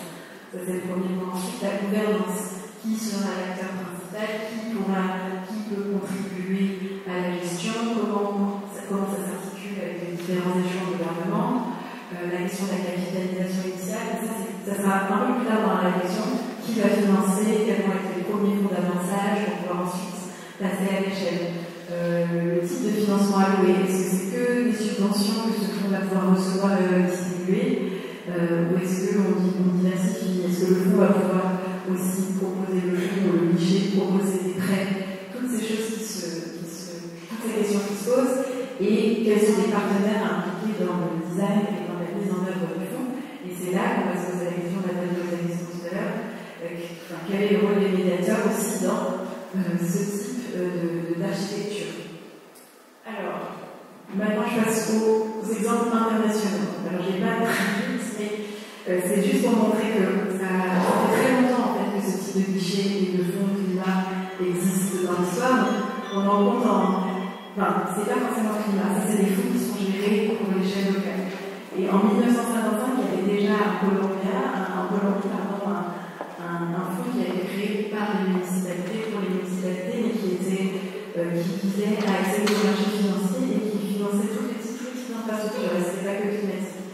Après, à Sao Paulo, c'est juste pour vous montrer qu'il y a ils ont différents formats. Certains sont gérés par les municipalités, certains sont gérés par plusieurs municipalités, certains sont gérés par des intermédiaires financiers, certains et certains sont gérés par un acteur privé qui va travailler de pair avec une municipalité. Donc il y a vraiment une multitude de statuts et tout est envisageable à ce stade parce que l'idée c'est d'y réfléchir et on va travailler avec le projet Bridge à faire un benchmark de ces modèles. Je vais aller sur le programme. Je sais très bien où sont les médiateurs de connaissances dans l'architecture financière. Alors, donc ici, c'est les fournisseurs de capitaux, donc c'est les acteurs financiers, quoi, les banques centrales, les banques multilatérales de développement, c'est les banques commerciales, les institutions de financement international, les fondations internationales. Donc, vous connaissez certaines des fondations qui investissent au niveau des villes. Dans la salle, il y a des gens qui ont déjà travaillé avec des fondations. Vous avez travaillé avec une fondation Orange? Il y en a, ok. La fondation Orange, est-ce qu'il y a d'autres qui ont travaillé avec des fondations dans la salle? Oui, pas directement en termes d'implémentation du projet, mais en termes d'accompagnement, de capacité, en termes d'intelligence, en termes de knowledge development, on a fait du travail avec eux dans ce sens. Donc, c'est juste, mais ils sont beaucoup plus intéressés par les activités génératrices de revenus. Donc, c'est plus l'entrepreneuriat, plus environnement, pour une fois sensibiliser et encourager et créer des emplois tout en réduisant les effets néfastes environnementaux et Merci beaucoup. Vous pouvez redire les deux noms que tout le monde puisse noter, les deux fondations mentionnées? Nous avons le John Templeton Foundation et le Rising Tide Foundation. Rising Tide sont suisses à Switzerland et le John Templeton Foundation. Donc, on les intégrera à la cartographie aussi, même si, voilà, c'est possible. Oui, mais c'est juste important de noter que l'accent va être mis sur l'entrepreneuriat, mais ils sont également très intéressés par l'égalité entre le genre, l'inclusion financière, etc. Donc, s'il y a des projets qui vont générer environ 300 emplois directs, 200 emplois directs, 50 emplois directs, ils sont intéressés par ça. C'est juste question de faire en sorte que c'est proprement fait, proprement exécuté, qu'ils puissent voir les résultats, etc. Et c'est également une question de juste créer la relation avec eux et avoir juste un sens d'éthique et de transparence et qu'ils puissent savoir exactement où vous vous trouvez. Parce que pour les communes, vous avez des informations et eux, ils peuvent complémenter et faciliter les formations pour une activité. Pour les ONG, ils sont beaucoup plus intéressés à des projets à impact dans le médium terme, dans le moyen terme.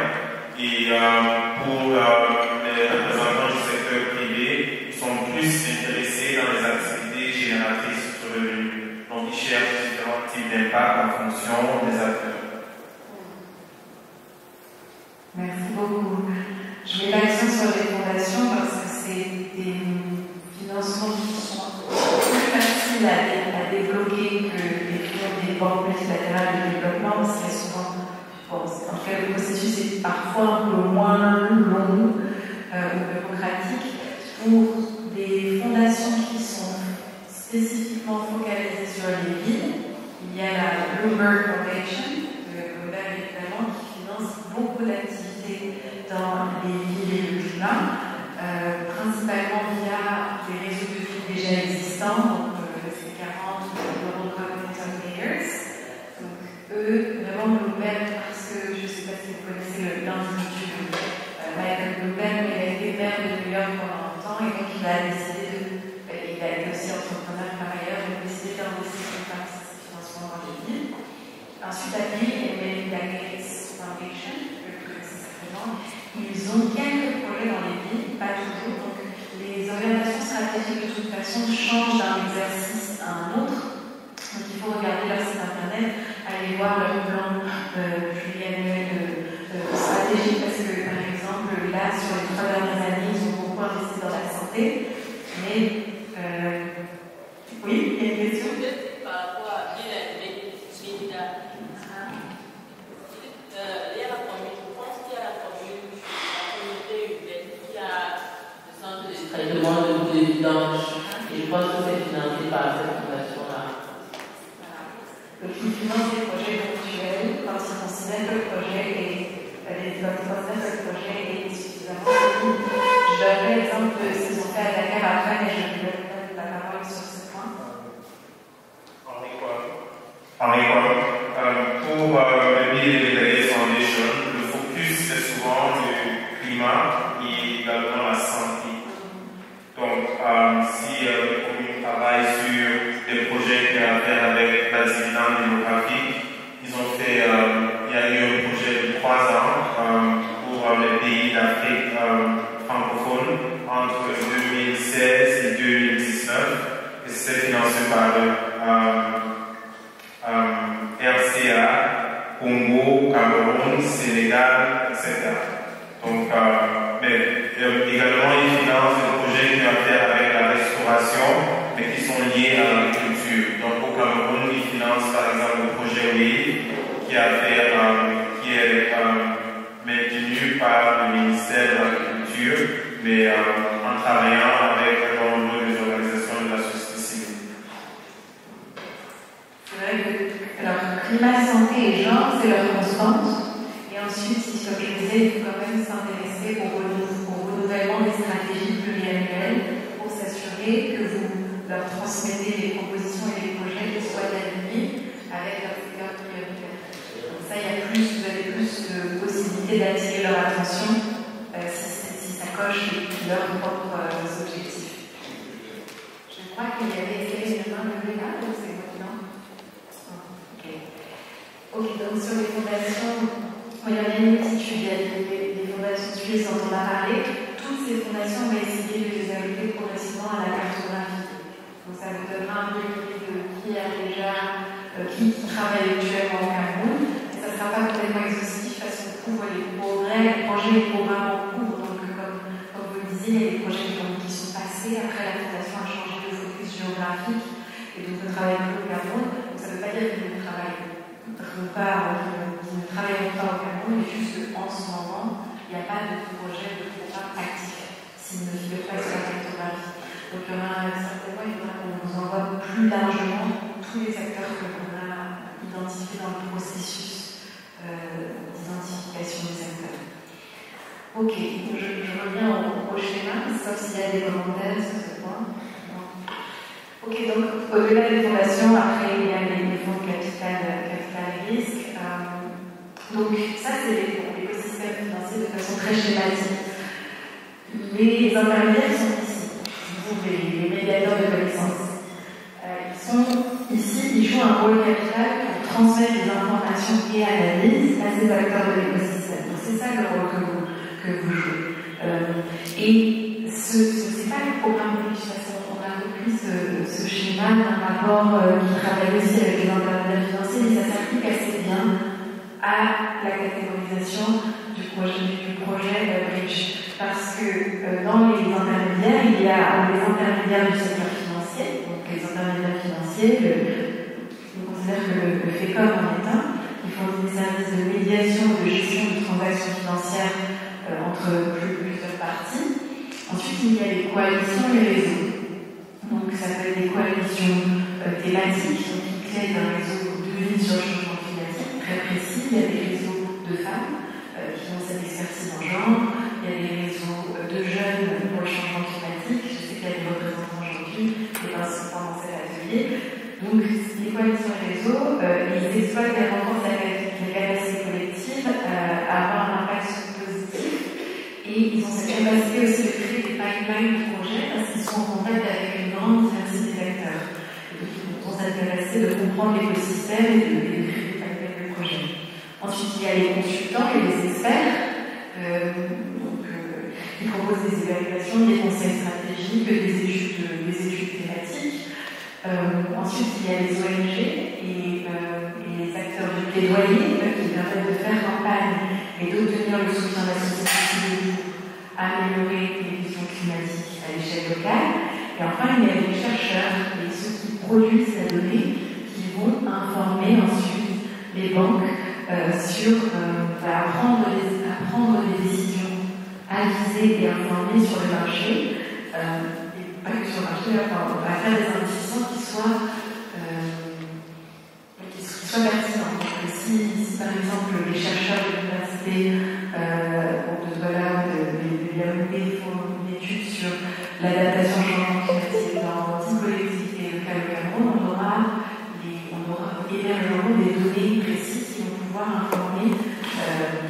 informer les études qui vont ensuite informer les décisions de ces acteurs financiers. Voilà, ça c'est la question. Quel rôle joue le médiateur dans un écosystème financier? Créer la connaissance, mêler les liens, les acteurs en lien. Maintenant, le véritable défi, c'est pas par le dessin maintenant.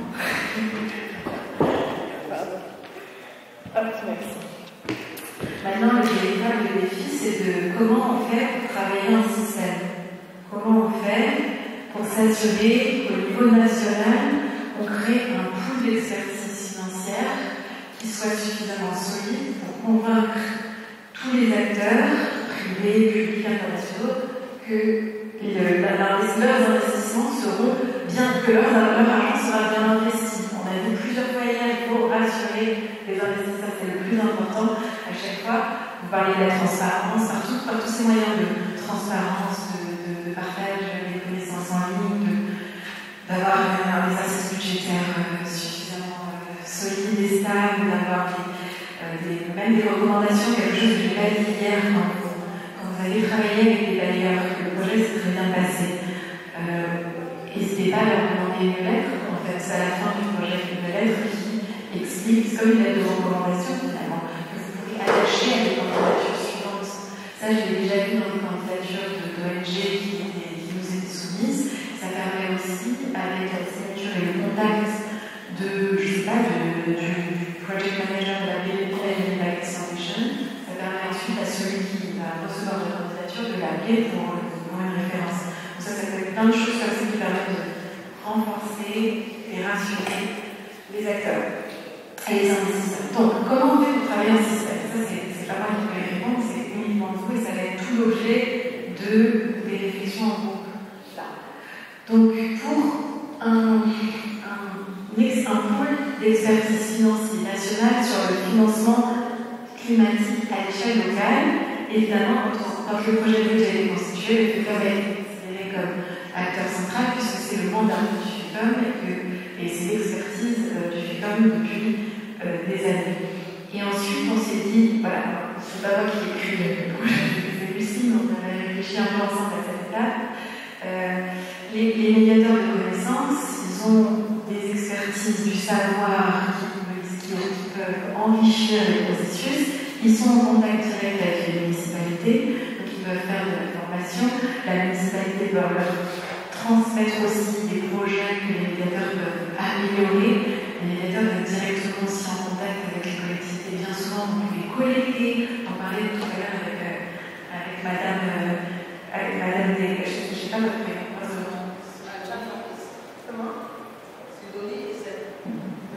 J'entends mal, mais donc avec vous, on parlait Je suis Sidonie et c'est sur la place régionale et comme je suis. Oui, merci beaucoup. Donc on parlait avec Madame des difficultés d'obtenir des informations auprès des collectivités locales et la nécessité d'y aller plusieurs fois pour obtenir les informations qui demandent les acteurs, les autres, les bailleurs. Ça, c'est un travail de long terme et les médiateurs de connaissances en étant sur place, en ayant créé des relations préexistantes, peuvent aider, faciliter ce travail de collecte de données, des informations qui vont faciliter ensuite la rédaction de candidatures, que ce soit pour le FECOM, que ce soit pour les acteurs internationaux, que ce soit pour le guichet climat quand il sera constitué. Et voilà, donc ça c'est un peu les idées que l'on a. C'est vraiment quelque chose qui fait son choix. ce long chemin dans la tête de beaucoup de bailleurs. L'Union européenne, dans la nouvelle phase de la COMSA, est intéressée, en tout cas au niveau à Bruxelles, quand on a eu des conversations avec les bailleurs, ils sont intéressés par l'idée de créer des pôles d'expertise financière au niveau national. Donc c'est une idée qui est en train d'évoluer dans la tête de beaucoup d'acteurs. Le FMDV, le Fonds mondial pour le développement des villes, porte cette idée depuis un certain temps. Beaucoup d'acteurs ont maintenant reprennent vraiment cette idée, et le fait d'avoir un exemple de Cameroun qui puisse être diffusé auprès des autres acteurs de la région, ce serait vraiment idéal. Donc ma question que je vous pose maintenant, c'est où on en est, selon vous, de cette évolution? On a réussi au Cameroun, est-ce que vous avez réussi à créer un écosystème?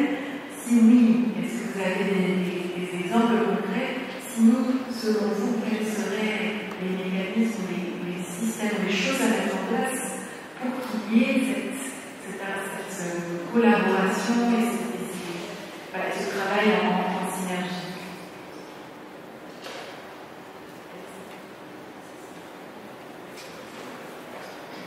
Bonjour, Henri Bob, du Cameroun Economic Policy Institute. Dans un premier temps, je pense que ces formations comme ça sont utiles, mais après, je pense que ça serait une bonne idée pour nous de peut-être organiser ceci 2 fois par an ou 3 fois par an si nous avons une salle, juste pour voir où nous en sommes en termes de coopération et aussi les acteurs des connaissances doivent juste se rapprocher des différentes communes pour trouver ce cliché climat et donc définir ensemble cette vision de long terme, cette vision stratégique dont on vient de parler un peu. Il y a dans le document qui vous a été distribué, bon, si vous pouvez déjà installer par le groupe et comme ça je vous explique juste après quelle va être la on va faire le tableau par groupe et de réfléchir aux différentes doucement, c'est ça? D'accord. Non, c'est simplement de remplir le tableau avec 5 questions auxquelles on peut commencer à réfléchir pour définir la vision stratégique de long terme dont on vient de parler. Vous pouvez vérifier la vision stratégique en gros si vous avez déjà une vision très un peu précise du type de fonds que vous souhaitez, en tout cas voilà, l'objectif que vous souhaitez atteindre. Il y a 5 questions. La première, c'est sur le cadre légal et réglementaire. Comme je le disais, c'est le premier potentiel blocage. La question est, est-ce que l'environnement juridique existant permet la création et le fonctionnement d'un guichet climat pour les collectivités territoriales? Donc ça, c'est à vous, en tant que praticien, de savoir s'il y a des blocages potentiels existants dans le cadre légal. Comme on le disait pour le guichet Paris et le guichet climat de Paris, ils ont d'abord dû étendre le cadre réglementaire pour pouvoir investir dans des acteurs, dans des PME sur le climat. Donc il y a eu une évaluation préalable du cadre légal. La deuxième question, c'est votre idée du format et de la gouvernance de ce guichet. Quel sera le système de gouvernance pour gérer le guichet climat? Comment faire en sorte que ce système de gouvernance se représente de manière adéquate les différentes parties prenantes locales et organes décisionnels? Donc c'est un peu toutes les questions qui ont été posées. C'était la question de Jean-Raphaël tout à l'heure, comment on fait pour que les collectivités locales, les acteurs locaux soient proprement représentés. Le troisième question, rôle des médiateurs de connaissance. Donc dans l'écosystème que l'on a, je vais remettre la slide, dans l'écosystème local que l'on a créé, qu'est-ce que les médiateurs de connaissance vont faire et comment on va rémunérer leur travail? Ça, il faut penser déjà dès à présent pour que chacun se retrouve. Comment on fait pour que le travail des médiateurs soit soutenu sur le long terme? Quatrième question, modalité de soumission des projets. Ça, c'est encore une fois en termes de stade de la réflexion. Et vous pouvez mettre même plusieurs fonctions si vous voyez, si vous avez des idées. Comment, selon vous, de façon efficace, les collectivités locales pourraient soumettre des projets au guichet climat qui soient suffisamment robustes dès le début, qui soient alignés avec les critères du guichet dès le début? Qu'est-ce qu'on a besoin de quoi pour cela? Quels sont les blocages et comment les remédier?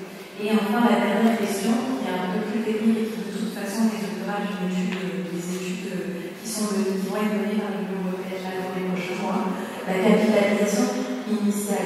comment le fonds d'apprentissage, comment on va faire, quelles vont être les modalités de mobilisation des financements, quel type de financement vous voulez utiliser et ajouter pour alimenter ce guichet final. Voilà, donc ce sont 5 points. Je ne sais pas s'il y a des questions. Je pense que dans le groupe ici, il y avait des réactions. Est-ce que j'ai répondu aux questions en présentant le seul?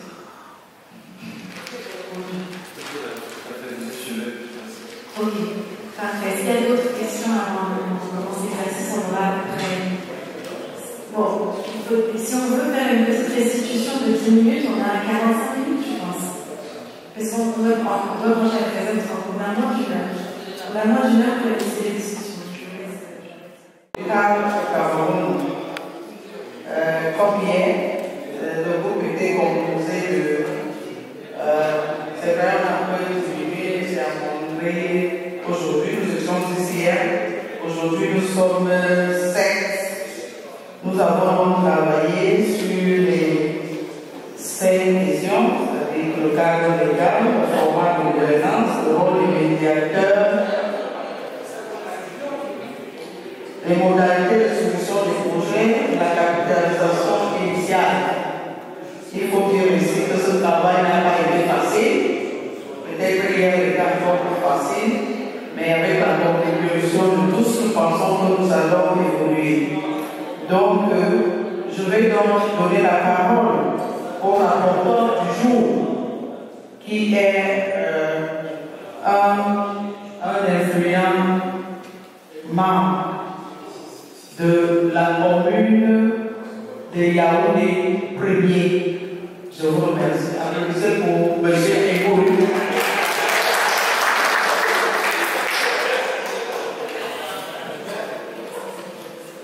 Merci, bonjour à tout le monde. Dans le cadre de la réflexion sur la mise en place d'un guichet climat pour les collectivités locales, nous commençons par commencer par le cadre légal, qui n'a pas été du tout évident suite à beaucoup de lectures d'autre part et de réflexion également sur le cadre légal qui régit la réglementation nationalement au Cameroun. Nous allons penser à la constitution camerounaise, notamment dans le cadre relatif à l'environnement, la loi de 1996, et également le Fonds national de l'environnement et du développement durable, notamment l'article 12 et l'article 11, qui régit justement ce fonds national. Nous avons aussi à la synergie des conventions entre les comme les acteurs sectoriels, notamment le MEDEC, le MEDIA, ainsi que beaucoup d'autres acteurs multilatéraux, notamment la notion de population nationale sur les changements climatiques. À côté de cela, nous allons penser à la gouvernance, notamment à valoriser les acquis en retenant la structure actuelle de gouvernance qui est notamment le FICOM. Ça se passe comment nous avons, au niveau de la FICOM, nous avons par exemple la élection du FICOM. Après l'élection du FICOM, nous avons les élections. En dépit des élections, nous avons mis en place un copie qui avait en synergie avec non seulement la municipalité locale et l'organisation de la société civile, et également nous avons pensé dans une approche très favorable à insérer d'une manière ou d'une autre les médiateurs qui sont élus notamment sur le rôle qui leur donne connaissance sur l'accompagnement de ces municipalités, sur la conception, la maturation, l'accompagnement, la réalisation des projets et ces projets. Notamment, il devrait également penser à une prise en charge de ces médiateurs qui peuvent être pris en charge, notamment dans le compte et la perspective que nous avons eu à avoir avec le projet de mixte. À côté de cela, nous avons pensé comme modalité de solution, nous avons pensé à la mise en place d'une banque de données. La banque de données, nous avons mise en place d'une synergie de projets qui sont maturés par non seulement les médiateurs, mais qui sont à la disposition du FICOM, qui jouent un rôle de relais avec des bailleurs de fonds sur la recherche de financement et également sur la capitalisation à travers les flux de financement qui sont beaucoup plus publics, et publics-privés. À côté de cela, nous avons pensé à l'expression des besoins. Ce financement est évalué sur la discussion des besoins que présentent non seulement les municipalités, les populations sommes accompagnés avec des modérateurs. Voilà de manière avancée et la connaissance que nous avons eu à faire notre travail. Merci.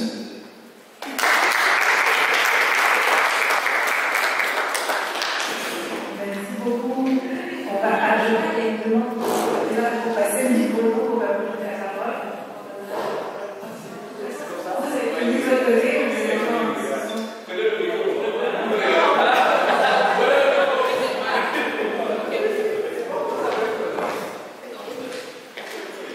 Alors, le groupe 4, celui de l'association Namangov dans la zone côtière étudiée, constitué de 4 hommes et 4 femmes, va vous faire la restitution de l'économie des travaux. Des travaux bien soutenus parce que nous avons mené beaucoup de recherches et nous voulons rassurer le premier groupe que le cadre juridique pour cela présenté tout à l'heure. Déjà, pour vous approcher, je vais vous dire qu'il y a une débat couleur ici. D'abord, en ce qui concerne le capital initial, le FECOM s'est agrandi disposé avec quelque chose d'un départ, mais suffisant également d'intégrer de voir d'autres acteurs contribuer à ce capital initial. Ça fait être facile de convaincre le FECOM de prendre cette première place. Et il y a également eu un débat sur les procédures de soumission des projets. On est revenu sur la seule étape de l'énergie. Est-ce que ça doit être une conditionnalité pour picoter la terre à cette échelle de financement? Et tout à l'heure, la chambre qui reste vous donnera les réponses à cette différentes questions. Merci pour la parole, Olivier. Nous allons aller directement. Pour ce qui est du cadre légal et réglementaire, nous avons dit que l'environnement juridique existant permet la création des guichets climat, notamment à travers les tests de création et d'organisation du FECOM.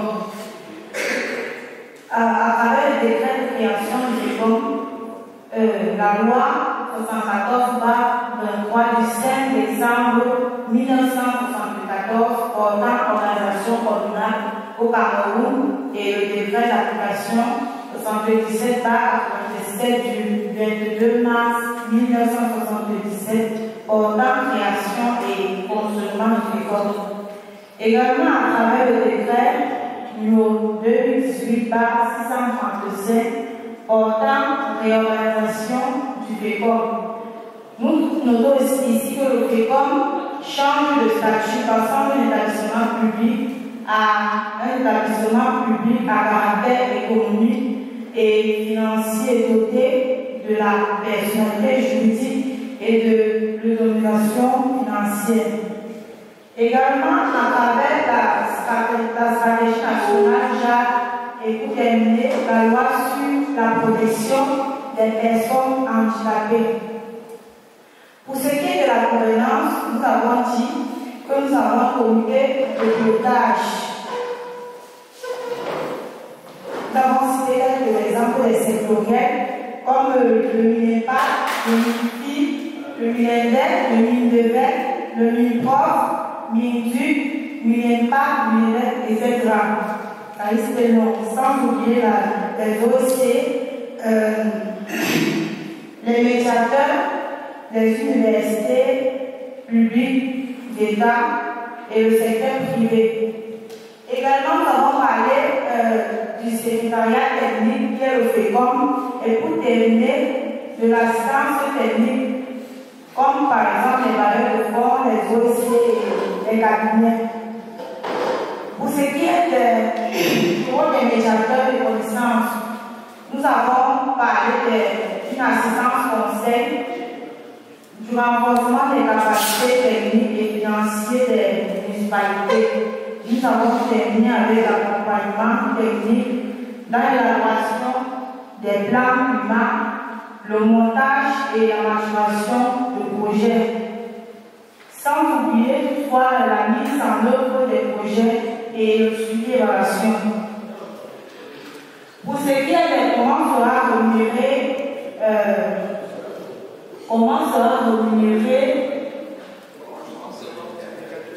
pour ce qui est des comment sera rémunéré les médiateurs, nous avons le maître d'ouvrage dans le cadre d'un contrat ou d'une convention. Également, le médiateur pourra être réglé sur fonds propres de la commune, des moyens du FECOM autres bailleurs de fonds. Pour ce qui est des modalités de soumission des projets, nous aurons les appels à projets semestriels et également la soumission en ligne. Comment constituer un pipeline solide des projets?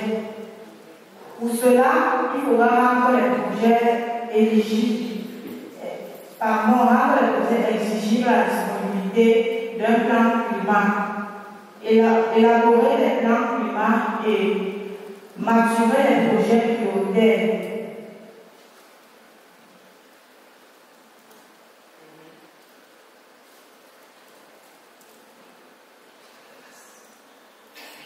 Pour ce qui est des modalités de financement, nous dirons que les modalités de capitalisation initiale des fonds climat local se feront par un financement génétique, un financement de base FECOM ou le secteur privé à travers les plaidoyers pour activer le volet responsabilité sociale des grandes entreprises comme les brasseries, Simacam, Alucam, Sokapa, Sosucam, Kamwada etc.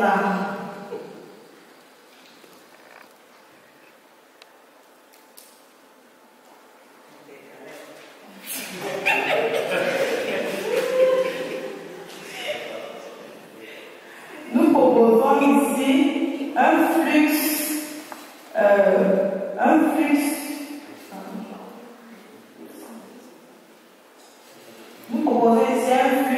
pour assurer un fonds de roulement permanent et de soutien à quelques projets à option inconditionnelle.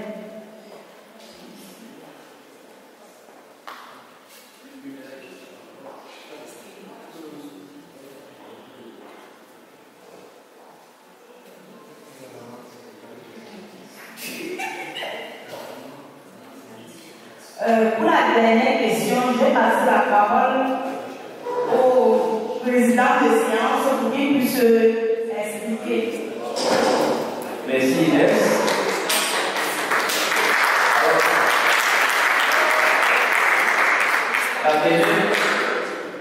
Merci beaucoup. La dernière question, en tout cas, ce qu'Inès était en train de dire, il s'agit de voir dans quelle mesure nos capital initial rejoignent la vision et mission de ces acteurs qui ont été appelés à investir à la base, à savoir le FECOM et le ministère des Finances. Donc, nous avons estimé qu'à travers la stratégie nationale de développement 2020-2030 du Cameroun et la vie de développement du Cameroun, le ministère des Finances, qui est en charge le patron des finances du Cameroun, est effectivement concerné par cette stratégie nationale qui englobe dans son sein des objectifs de changement, de changement climatique, adaptation et autres. Donc, rien que ce type de développement permet de dire oui, ces acteurs sont intéressés à investir dans le capital d'initial. Nous vous remercions et nous attendons pour ces informations.